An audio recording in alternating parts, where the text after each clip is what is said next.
Hello and a very warm welcome. I'm glad you're here. Today, we're going to explore something pretty fascinating, a question that gets to the heart of who we are. How much of your decision-making is really under your control? So let's start with a little thought experiment. I want you to think about the last big decision you made. Got it? Okay. Now, what if I told you the reason you bought that car wasn't because of the gas mileage or the safety rating, but because of the way the dealership smelled? You know, most of us, we like to believe we're in the driver's seat, right? That our choices are the result of careful, conscious thought. But the science, well, it tells a very different story. It shows that so much of what guides us, what pushes us in one direction or another, is happening completely outside of our awareness. Our senses are constantly feeding our brain information that powerfully shapes our judgments, whether we realize it or not. So, to really unpack this, here's our plan. First, we're going to break down the difference between sensation and perception. Then, we'll get into the brain's clever shortcuts. After that, we'll look at this wild idea of how your body actually thinks. And then, we'll dive into the primal power of smell and taste. We'll wrap it all up by answering some really common questions. I promise, by the end of this, you'll see your everyday world in a completely new light. All right, let's get started with our first big idea, sensation versus perception.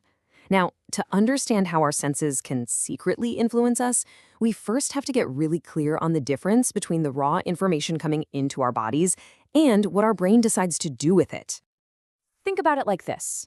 Sensation, that's the raw data. It's unfiltered. It's a bottom-up process where your eyes, ears, and nose are just collecting information from the world. But perception, that's what your brain does with all that data. It's a top-down process. It's the brain stepping in to organize and interpret everything to create meaning. So sensation is really just step one. It's your sensory receptors in your eyes, your skin, your ears, detecting physical energy from the environment. It's light, it's sound, it's pressure. And then they send those basic raw signals up to your brain. It's pure input. And perception. That's the magic, the second part of the journey. This is where your brain takes over. It's that top-down process where the brain grabs that raw sensory data and gives it some context. It uses your memories, your past experiences, even what you're expecting to happen, to organize those signals into something that actually makes sense to you. Okay, here's a super simple example to lock this in. Imagine you're out at night and you see a flickering light in the distance. Sensation is just your eyes detecting that light. That's it. Just raw data.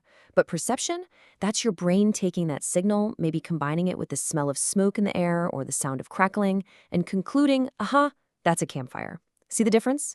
Your decision to walk towards it or stay away is based on that perception, not just the sensation of light.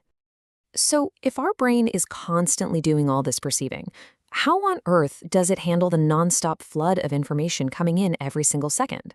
Well, it doesn't try to process everything consciously. It uses a very clever shortcut.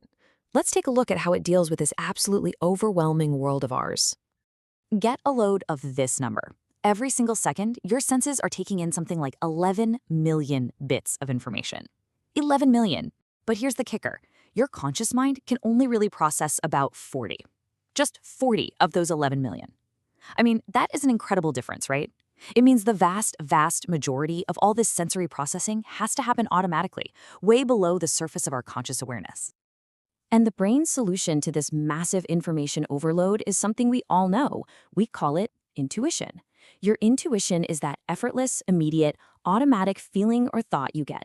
It's a super rapid response, and it's the total opposite of slow, deliberate, conscious reasoning. It's basically the brain's way of making a quick judgment call so we don't get completely bogged down in the details. Think about meeting someone for the first time. You don't pull out a notepad and list their pros and cons to decide if you like them, right? Of course not. Instead, your brain is working lightning fast in the background.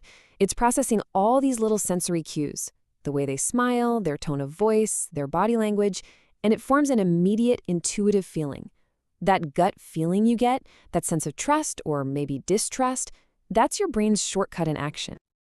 Now, this idea of the brain using these automatic shortcuts goes even deeper. It's not just a mental game. Our physical bodies are actually getting in on the act, directly involved in our thoughts and judgments.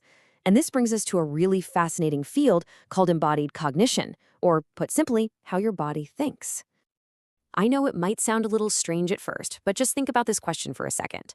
How could something as simple as holding a warm cup of coffee actually make a social interaction feel warmer? The answer connects our physical feelings directly to our thoughts in a way you might not expect. The answer is this principle called embodied cognition. And the core idea here is that your mind and your body are not separate entities operating on their own. They're deeply connected. So our physical sensations, things like warmth or texture or even taste, can directly influence our abstract thoughts and even our judgments about other people. And this isn't just a theory. The research on this is pretty amazing. For example, in some studies, people who just briefly held a warm cup of coffee were more likely to judge a total stranger as having a warmer personality, more generous, more caring. In a similar way, experiencing a sweet taste can literally make people behave more sweetly. They become more helpful and even act kinder towards their partners. The physical sensation is bleeding over into their social judgment. And speaking of those physical sensations, let's zoom in on two of our most ancient and primal ones, our senses of smell and taste. These guys have a uniquely powerful, direct line to our emotions and memories. The sense of smell is really in a league of its own. See, signals from your other senses, your eyes, your ears, they all travel through a part of the brain called the thalamus first. You can think of it like a big central sorting station. But smell? Smell gets a VIP pass. It completely bypasses that station and has a direct private hotline straight to the brain centers for emotion and memory. This is exactly why a certain scent can feel so intensely personal and hit you so fast. And that special wiring explains why smells can trigger such powerful, immediate reactions in us. The research backs this up completely. For instance, one study found that when a train car was scented with a citrus cleaner, passengers just left less trash behind. It nudged their behavior. In another experiment, a faint fishy smell in the air actually made people more suspicious in a financial game. And on the flip side, just having a pleasant fragrance in the air has been shown to make people more likely to help a stranger. These are real decisions being influenced by something we might not even consciously notice. Okay. We've covered a lot of really interesting ground here.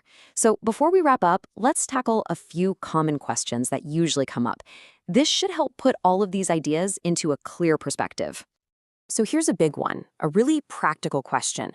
If our intuition is this powerful, subconscious, sensory-driven system, should we just always trust our gut feelings, especially when it comes to making really important decisions? Well, the best answer here is it's complicated. Your intuition is an incredibly fast and efficient tool. It helps us navigate the world without having to overthink every little thing. But because it relies on those mental shortcuts, it can be wrong sometimes. It can lead to biases and errors. So the best approach isn't to just blindly trust it or to ignore it completely. It's to find a balance. Acknowledge that fast gut feeling, pay attention to it. But then, for big decisions, engage your slower, more conscious, rational mind to double-check that initial impulse. All right, another great question. So many of us have had that experience, right? A certain smell hits you and bam, you're instantly transported back to your childhood kitchen, or you feel a sudden wave of emotion. Why does smell seem so much more deeply connected to memory and emotion than, say, sight or sound? And as we touched on earlier, it really all comes down to the brain's unique wiring. It's because that nerve pathway for smell has that direct, unfiltered connection to the amygdala and the frontal lobe, the brain's headquarters for emotion and memory. It doesn't get analyzed or rationalized first, and that's why a scent can trigger such a sudden, vivid, and powerful emotional memory, often before you even have a chance to consciously think, what is that smell? So, to bring this all home, let's just quickly recap the key takeaways. First, remember that sensation is just the raw data coming in, but perception is the meaning our brain creates from it. Second, your brain uses intuition as a necessary shortcut to handle the millions of bits of data it gets every second. Third, your physical body's feelings and sensations directly influence your mental judgments. That's embodied cognition. And finally, never underestimate the power of smell with its special, direct link to your emotions and memories. And all of this leaves us with a really important final thought to consider. If we know that our senses have such a profound and automatic influence on us, happening below our conscious radar, what can we do? What conscious steps can we take to make sure that our biggest, most important decisions are truly guided by our values, and not just by the temperature of our coffee or a random scent in the air? I genuinely love to hear your thoughts on that. Have you ever had a moment where you realized your senses were steering one of your choices?